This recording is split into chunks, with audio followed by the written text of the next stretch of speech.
Hello， 大家好，欢迎收看慢食慢语。很久没有给大家做早餐了，那今天给大家做一个快手早餐的系列。然后做早餐之前，先跟大家介绍一下我最近研发的茉莉草莓果酱，是我自己非常喜欢的，跟市售的草莓酱完全不一样。里头会有整朵的新鲜的茉莉花，吃起来也不是那种很甜腻的感觉，非常适合早餐。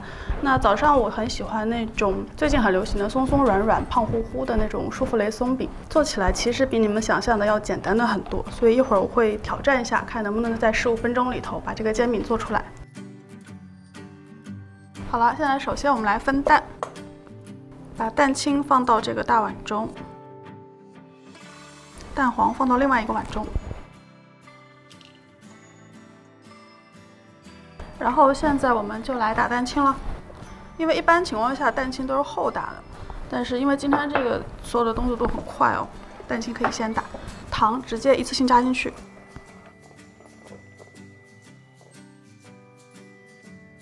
打到这样表面提起来小尖尖、干性发泡的程度就好了，放到旁边待用。接着呢，准备这个蛋黄的面糊，这个是酸奶，注意选浓稠一点的，直接倒进去。一点点盐，非常少量。然后香草精大概2滴就好了。然后直接拿刚才这个机器的头打过蛋清，可以不用洗，可以先打一打。好，接着过筛这个低筋面粉，然后是泡打粉，2克就够了，这样给它筛一下。接着就用这个机器，用低档的速度，然后拌到梅干粉就好了，不要过度的搅拌。可以用刮刀再拌拌匀。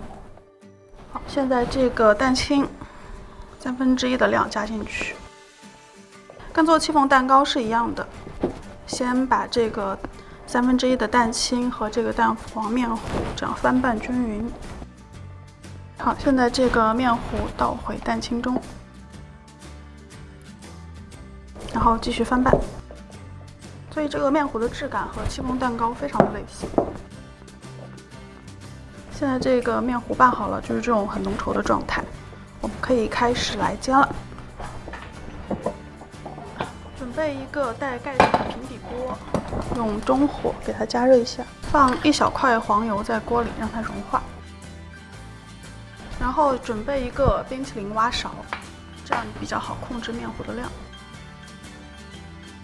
黄油都融化之后，就转最小火，用这个冰淇淋挖勺舀1勺面糊放到锅里。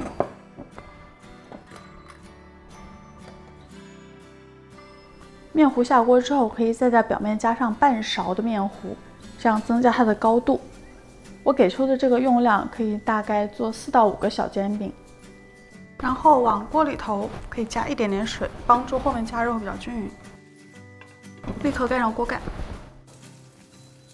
煎大概2分钟之后就可以翻面了。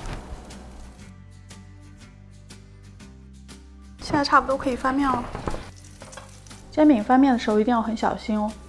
现在是很脆弱的，这样轻轻的翻，注意不要影响到它的蓬松度。盖回盖子，继续在小火差不多半分钟到1分钟，两面都熟就好了。现在我火已经关了，让它稍微再焖个几秒钟就可以了。现在出锅喽。好了，今天这个非常松软又蓬松的舒芙蕾松饼就做好了，非常简单，就像我们刚才说的，在10几分钟里头就可以快速的做好了，做早餐或者下午茶都很合适。做好的煎饼可以表面上再浇上1大勺的酸奶，接着是1勺茉莉草莓果酱，这样它整个的口感是酸酸甜甜，有草莓的清香，也有茉莉的清香，吃起来绝对不会腻。和下面这个奶香蛋香非常浓郁，口感又很松软的煎饼搭配在一起，会非常的有幸福感。那今天就到这儿了，希望你们喜欢。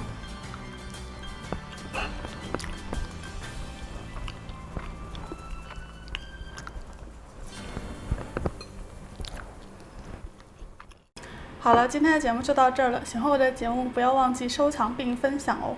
如果喜欢我本人的话呢，欢迎大家订阅我的频道，每周3都会有更新。咱们下周再见了。